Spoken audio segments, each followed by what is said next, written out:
queridos. Abra sua Bíblia, por gentileza, em Mateus, capítulo de número 6. Nós vamos continuar estudando o versículo 9.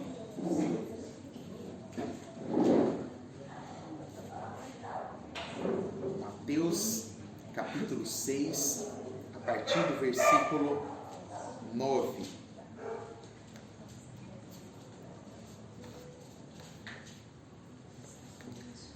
A oração do Pai Nosso, que nós estamos estudando, ela é parte da nossa série, que é Sermão do Monte. Hoje é a nossa 28ª exposição e dentro desse aspecto, a oração do Pai Nosso é a nossa terceira exposição. Nós começamos há 2 semanas essa nova temporada, que é a nossa 4ª temporada. E aqui, dentro da oração do Pai Nosso, nós começamos a estudar e vimos, já nas 2 últimas semanas, alguns detalhes fundamentais que tem que compor a nossa oração, alguns objetos que precisam fazer parte da oração de todo aquele que se diz discípulo, já que a oração do Pai Nosso é uma oração para discípulos. E a palavra do Senhor diz assim, no versículo 9: portanto, orem da seguinte forma: Pai nosso que estás no céu.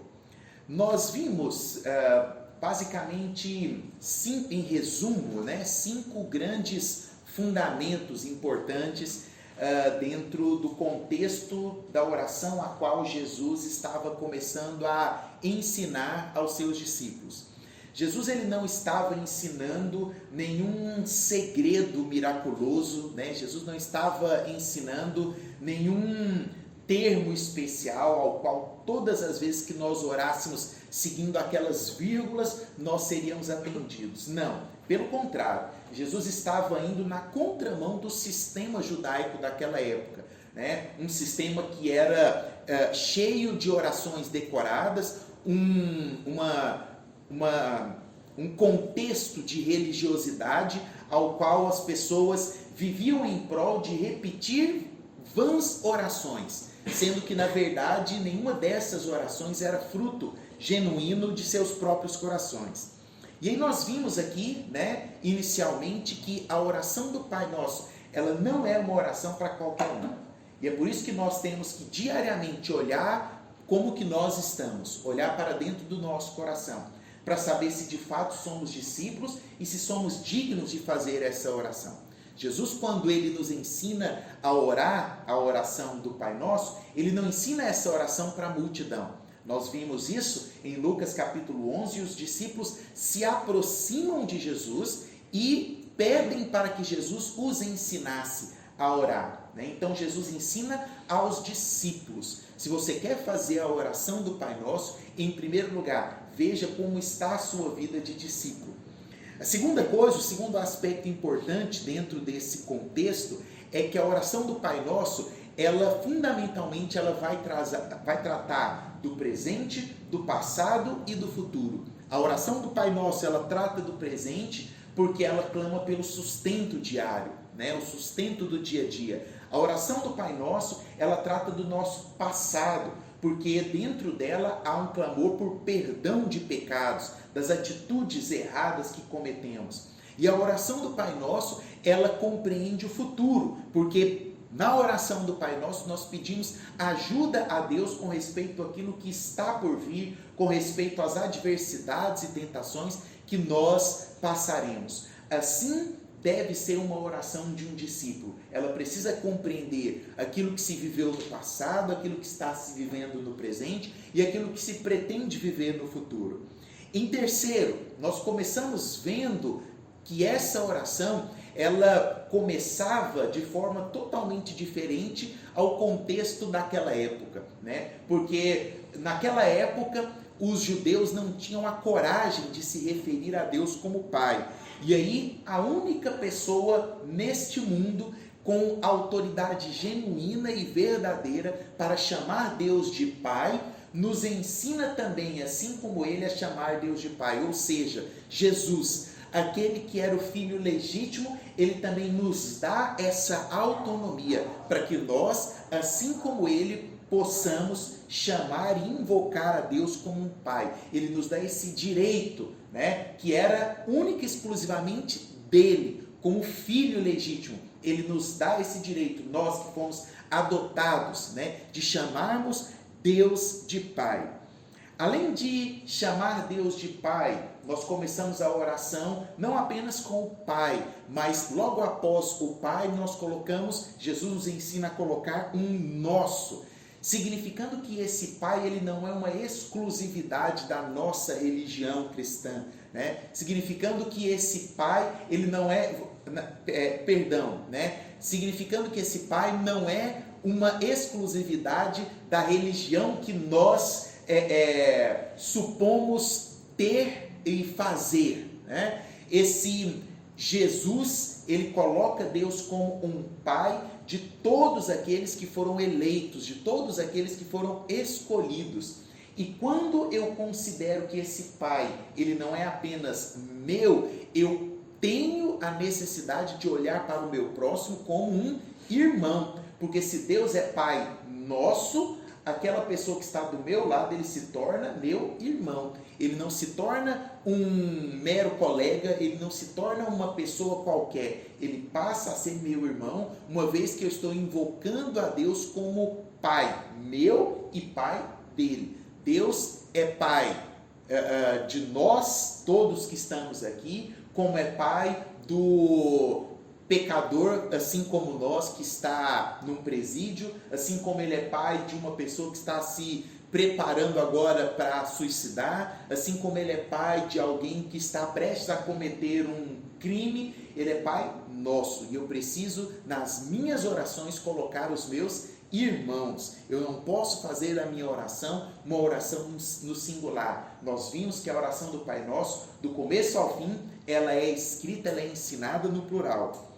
E por último, a oração do Pai Nosso, ela não se trata de uma máscara que nós colocamos. A essência da oração do Pai Nosso, ela não pode conter hipocrisia, mas ela precisa ser uma oração que se trata de intimidade. É a oração que se faz no secreto. E o seu Pai que te vê em secreto, ele te recompensará, ele te responderá. Então a verdadeira oração, assim como a oração do Pai Nosso, ela não pode ser feita com máscaras de hipocrisia. Ela precisa ter essência. É por isso que Deus ouve lamentos, é por isso que Deus ouve gritos de socorro, é por isso que na nossa essência, quando nós estamos sofrendo, nós precisamos gritar e clamar pelo socorro, porque Deus, os ouvidos de Deus estão prontos para ouvir os nossos gritos, o nosso clamor, o nosso lamento, o nosso choro. O lamento é a canção em forma de choro, né, que não consegue se expressar na forma de palavras. Os ouvidos de Deus estão prontos para ouvir o nosso lamento, para ouvir a nossa dor. A dor, né, é o megafone, o qual nós falamos com Deus, né? Muitas vezes quando nós estamos sofrendo, quando nós dizemos, né, eu não tenho mais condição, eu não tenho mais capacidade, é essa a oração que Deus está esperando ouvir da tua boca. É essa a oração que Deus quer que saia do teu coração. Dito isso, nós vimos no versículo dessa noite que Deus, ele não é apenas Pai, ele não é somente nosso, mas ele é Pai nosso que estás no céu. E isso é extremamente valoroso, isso é de extrema importância para que a primeira frase da oração do Pai Nosso possa ser finalizada, né? Para que eu possa entrar na presença de Deus. Ele não é apenas meu Pai, ele não é somente nosso, ele é Pai nosso que está nos céus. Os céus, eles são a parte do mundo criado. Nós vimos isso na nossa última série lá do discipulado, né, no princípio, que Deus, ele criou todas as coisas, né, ele cria os céus e a terra. Então a criação dos céus, ela está compreendida ali, né, nos 6 dias da criação, e ela é obra das mãos de Deus. Entretanto, quando nós falamos de céus, e principalmente quando nós encontramos os céus na Bíblia, né, O escritor, assim como o salmista, quando ele se refere ao céu, ele está...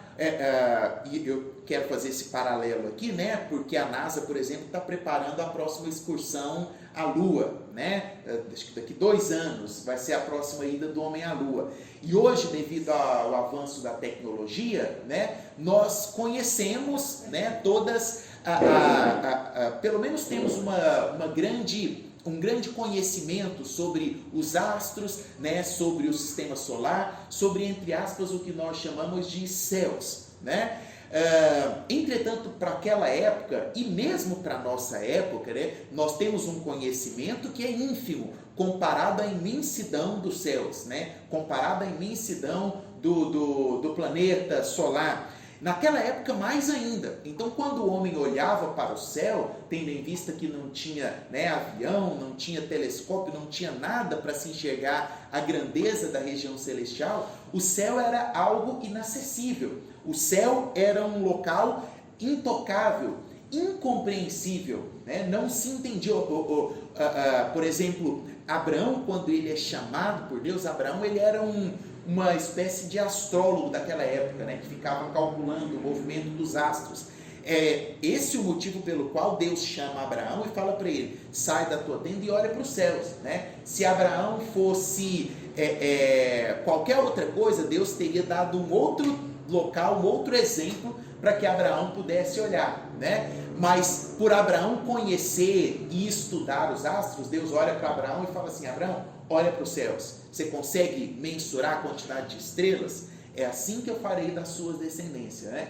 Assim como Abraão naquela época, assim como o salmista que olhava para o céu e tinha o céu como algo inacessível, algo imensurável, da mesma forma, nós ainda hoje olhamos para os céus e não conseguimos compreender. E aqui está o grande segredo de termos a palavra céus na primeira frase da oração do Pai Nosso. Porque quando nós olhamos para o céu, nós vemos ele como algo inacessível, imensurável, às vezes incompreensível, e nós olhamos para ele e vamos lá em Gênesis, capítulo de número 1, versículos do 1 ao versículo 9, fala que Deus criou os céus e a terra. Aquilo que nós não conhecemos, aquilo que nós não temos noção da grandeza, aquilo que nós não entendemos, foi criado por Deus. Significa que Deus então está acima do incompreensível. Você consegue entender onde que eu estou querendo chegar? Aquilo que para nós é incompreensível, intangível, intocável, foi criado pelas mãos de Deus. Ou seja, Deus está acima daquilo que é incompreensível. Deus está acima daquilo que nós não entendemos. Ele é ilimitado.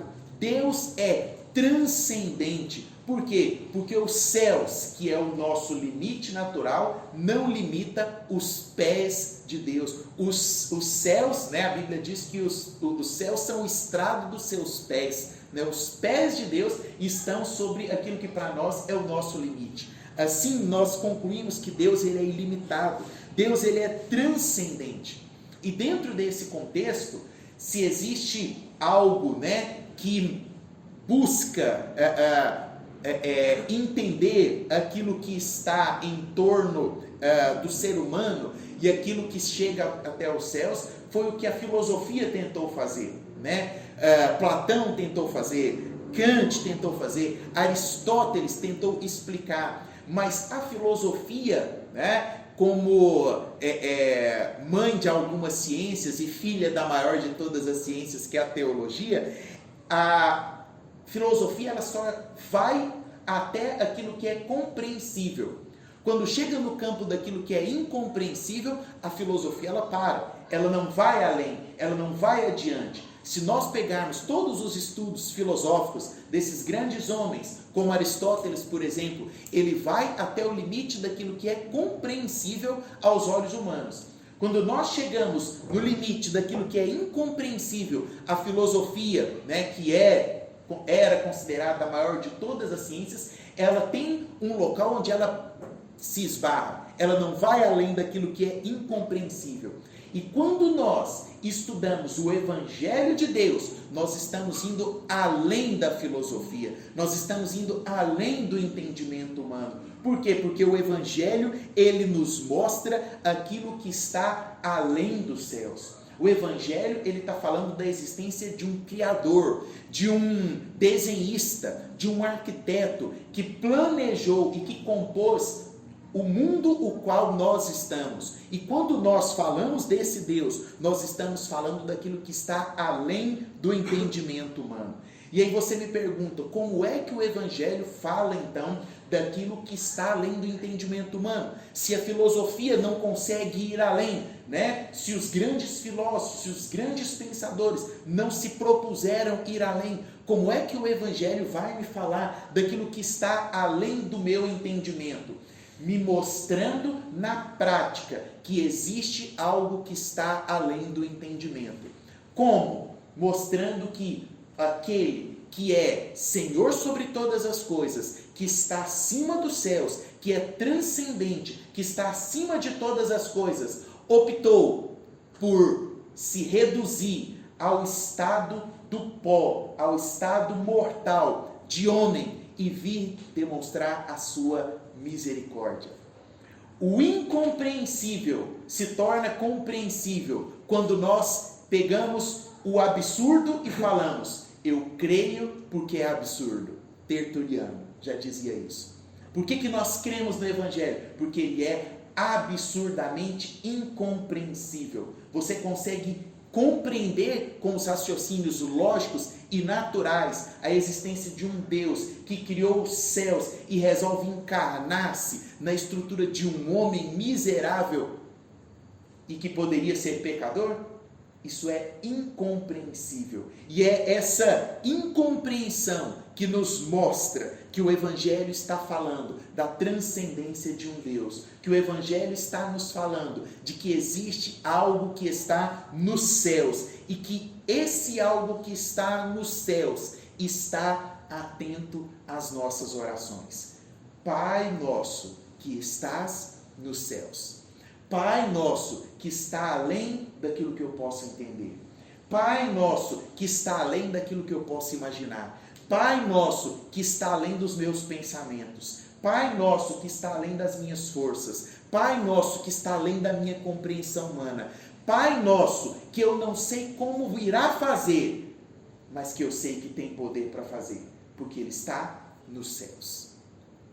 Dentro disso, e partindo deste contexto, nós podemos separar pelo menos 4 implicações que se tornam aplicações deste Pai Nosso que está nos céus. A primeira implicação de falar estás nos céus está relacionado com a reverência. Todas as vezes que nós chamamos Deus de Pai e Pai Nosso, nós podemos cair no erro da irreverência e da banalização. O ato de chamar Deus de Pai é sublime, mas muitas vezes, o homem, na sua ignorância e na sua pecaminosidade, pode utilizar-se desse fato para banalizar o nome de Deus como Pai. E aí nós podemos ver muito hoje canções que se dizem, entre aspas, que se dizem gospel, entre aspas, cristãs, colocando o termo pai, papai, paizinho, e a pessoa acaba cantando aquilo ali sem o mínimo de reverência, sem o mínimo de devoção. É exatamente por isso que o Pai Nosso, ele vem sucedido do estás nos céus, porque ele vem sucedido de uma reverência que deve ser feita. Muitas vezes, quando se coloca no cotidiano, papai do céu, pai que está no céu, nós colocamos aquilo ali e falamos, olha, já que você é meu pai, você tem a obrigação de me abençoar. E infelizmente há um evangelho errado nesse sentido, de que coloca diante de Deus uma obrigação, se você é Deus e um Deus que é pai, você tem a obrigação de me abençoar, você tem a obrigação de me amar. E é um erro fundamental. Deus não tem obrigação de nos amar, Deus não tem obrigação de nos abençoar. Ele nos ama e Ele nos abençoa porque Ele exerce a essência natural de Deus que Ele é. Mas obrigação Ele não tem nenhuma. E é exatamente por isso que o meu Pai Nosso precisa ser sucedido de um Deus que é revestido de majestade e que está num local que transcende todo o raciocínio humano. É por isso que Ele não é apenas Pai Nosso, é por isso que Ele está nos céus. E quando eu oro Pai Nosso, eu preciso ter reverência. Eu não posso dizer Pai Nosso de qualquer forma. Ao orar o Pai Nosso, eu preciso respirar, eu preciso ter reverência santa para me colocar na presença desse Deus. Eu preciso separar um momento do meu dia para poder orar dessa forma. Vou ir além, né? Homem que gosta, né? Assim como todos nós, né? Quem que não gosta de chegar em casa e arrancar a camisa, né? Qual homem que não gosta de ficar sem camisa em casa? Não ore mais sem camisa. Vista a sua camisa para se colocar diante da presença de Deus e orar o Pai Nosso. Porque o seu Pai Nosso, Ele está nos céus. Ele é repleto de majestade. Mulheres, se você costuma orar na sua casa em qualquer lugar, comece a lembrar de uma coisa. O seu Deus é Deus de majestade. E Ele exige que joelhos se dobrem diante dEle. Que tal começar, homens também, a exercer a sua oração de joelhos na sua casa? Para pensar como foram as suas orações ao longo dessa semana, de segunda para cá. Se der vergonha porque você orou deitado, é um bom sinal. É um bom sinal. Ele é Deus de majestade. Precisa de reverência. Segunda implicação que nós encontramos no que estás nos céus é ligada à noção do santo que nós perdemos. A noção do sagrado tem sido perdida ao longo dos anos, desde a igreja primitiva para cá. E nós precisamos trazer à memória a noção daquilo que é sagrado. Nós não podemos misturar o profano com o sagrado em hipótese alguma. É por isso que a liturgia ela é fundamental, seja dentro da igreja, né? Mas a liturgia se remete muito à igreja católica. E daí? Liturgia é liturgia. E liturgia se faz para com aquilo que é sagrado. Então, se tem uma coisa boa que nós precisamos copiar dos nossos irmãos católicos, é a liturgia. Porque a liturgia nos mostra a reverência àquilo que é sagrado. Para você ter uma ideia, o Evangelho segundo São Marcos é o evangelho mais antigo que nós temos, né? Todos os outros foram escritos baseados nele. Nós já estudamos isso, né? Você lembra que eu já conversei com você na última mensagem nossa, que o Evangelho de Marcos são as transcrições, né? Ou das conversas de Pedro com João Marcos, ou das próprias pregações de Pedro que João Marcos transcreveu, né? Então, é o documento mais próximo de Jesus que nós temos, né? É o primeiro documento biográfico, né, que veio ali para nos mostrar quem era esse tal de Filho de Deus. E nesse documento, Jesus, ele só se refere a Deus como Pai 6 vezes. E em todas essas 6 vezes, Jesus não está em qualquer lugar. Ele está junto com os discípulos e junto com o círculo mais próximo dos discípulos. Jesus, quando ele estava com a multidão ali, Jesus não se refere a Deus como Pai. Jesus utilizava esse termo de forma peculiar, de forma especial. Por quê? Porque Jesus sabia o quão sagrado era se referir a Deus como Pai. O quão sagrado eram as orações. E Jesus está dizendo exatamente isso para aqueles discípulos. Olha, vocês têm um Pai amoroso, que está perto, apto a ouvir a sua oração. Mas quando você for orar, lembre-se que isso é sagrado. Não ore de qualquer jeito. Falar com o seu Pai é falar com alguém que transcende o nosso entendimento. E isso é algo sagrado. Não é um pai como um pai qualquer. Não é um pai ausente que deposita a pensão todo mês. Deus não é esse tipo de pai. Deus é pai presente. Deus é pai que está perto. Não é um pai que faz vista grossa para os erros dos filhos.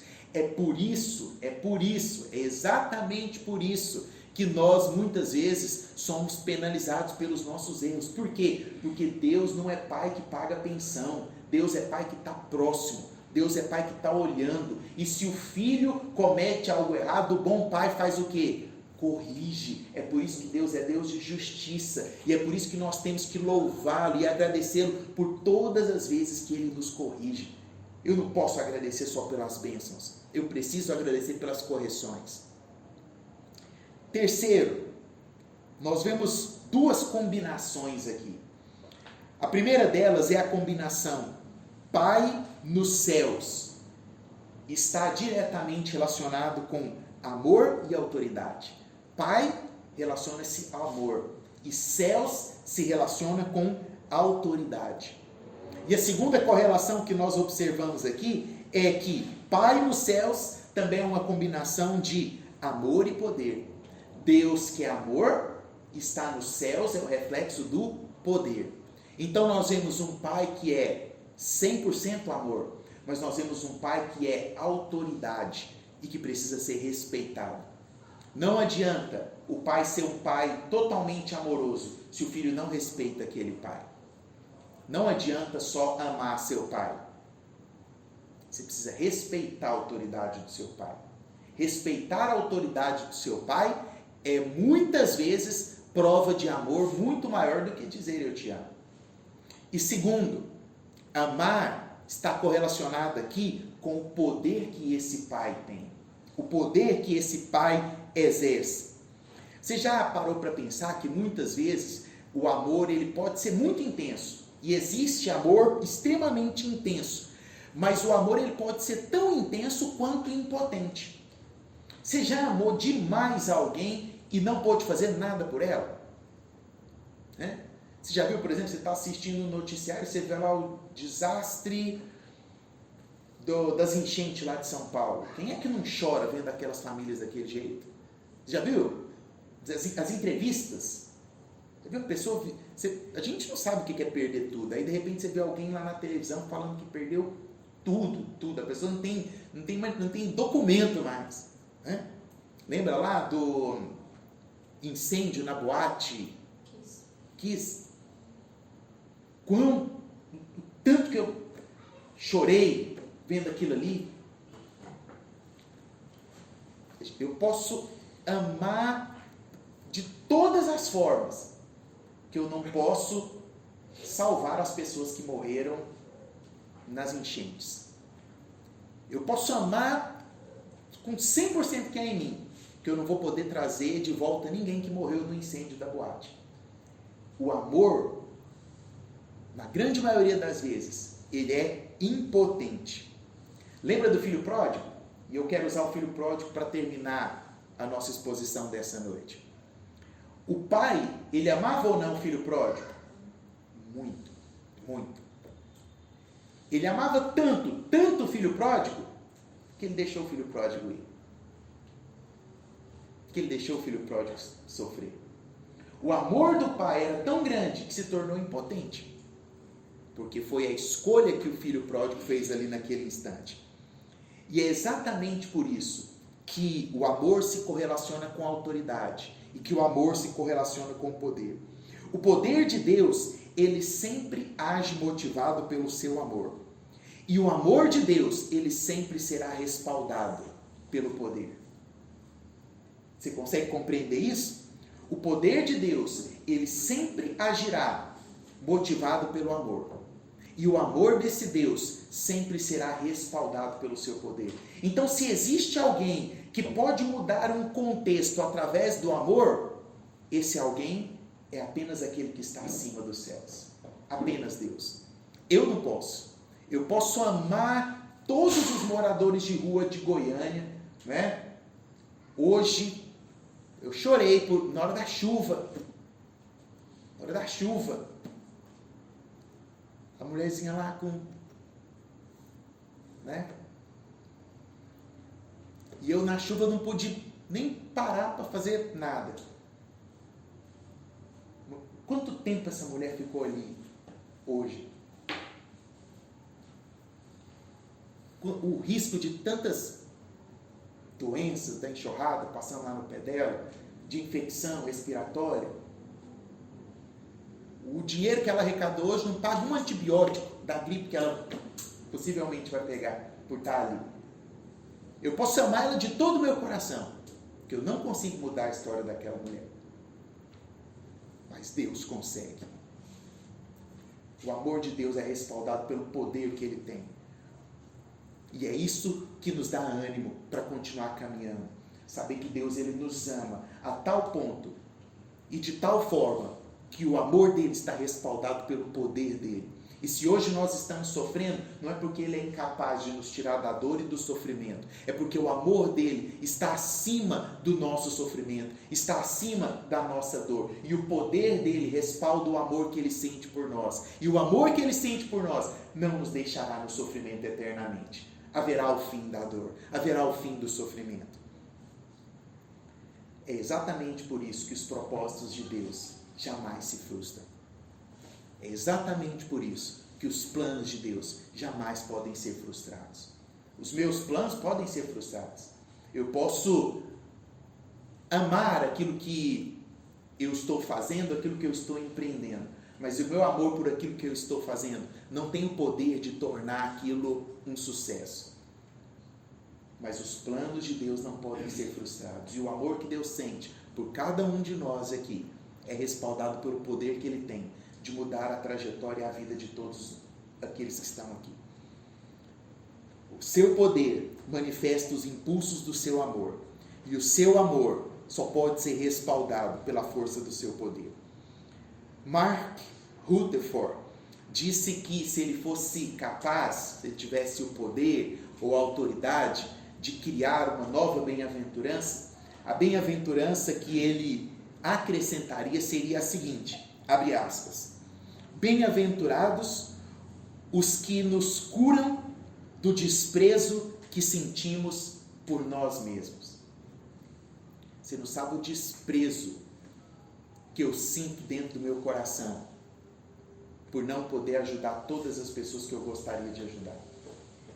Você não sabe o desprezo que eu tenho dentro do meu coração por saber que tem gente que morre hoje por falta de R$20 para fazer um hemograma. Tem gente que morre hoje porque ela não tem alguém para analisar uma taxa de leucócito dela que está alterada. E que com uma medicação simples pode ser corrigida. Tem gente que morre hoje porque não tem pão. Tem criança que morre hoje porque não tem a quantidade mínima de caloria e de nutriente para sobreviver. E se existe uma coisa que tem que falar muito dentro do nosso coração, é o desprezo que nós temos que ter por nós mesmos, por não conseguirmos mudar a vida dessas pessoas. E aí, Mark Rutherford diz que bem-aventurados os que nos curam do desprezo que sentimos por nós mesmos. Quem é que consegue nos curar do desprezo que nós sentimos por nós mesmos? Eu volto ao filho pródigo. O filho pródigo fez tudo de errado na vida dele. E quando ele cai em si, comendo a comida dos porcos, a Bíblia diz que caindo em si, ele se lembra dos funcionários de seu pai e ele resolve voltar. E quando ele volta, a única coisa que havia dentro do coração daquele filho pródigo era o desprezo. Tanto que ele chega para o pai e fala, se ele pudesse falar, pai, me cura do desprezo que há em mim, porque eu quero ser como um dos teus servos. Só existe um que pode nos curar do desprezo que existe dentro do nosso coração. O Pai nosso que está nos céus. Ele pode enxergar o quão desprezíveis nós somos, o quão pecadores nós somos.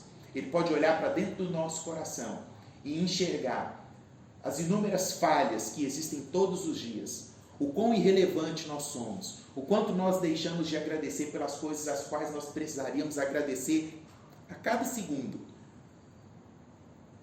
Mas Ele tem o poder de nos curar do desprezo que sentimos por nós mesmos. A minha oração é para que todos os dias esse Deus possa abrir como numa tela o meu interior, para que eu possa enxergar o quão desprezível eu sou e que ao mesmo tempo eu possa vislumbrar na majestade e na soberania desse Deus que está nos céus a cura do meu interior. Que assim seja em nome de Jesus. Vamos orar?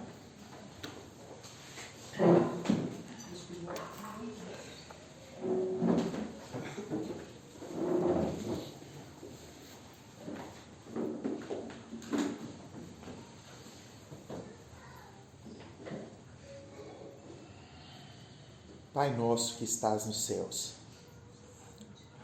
cura-nos, ó Deus. Cura-nos, ó Deus, do desprezo que há em nosso interior. Cura, ó Deus,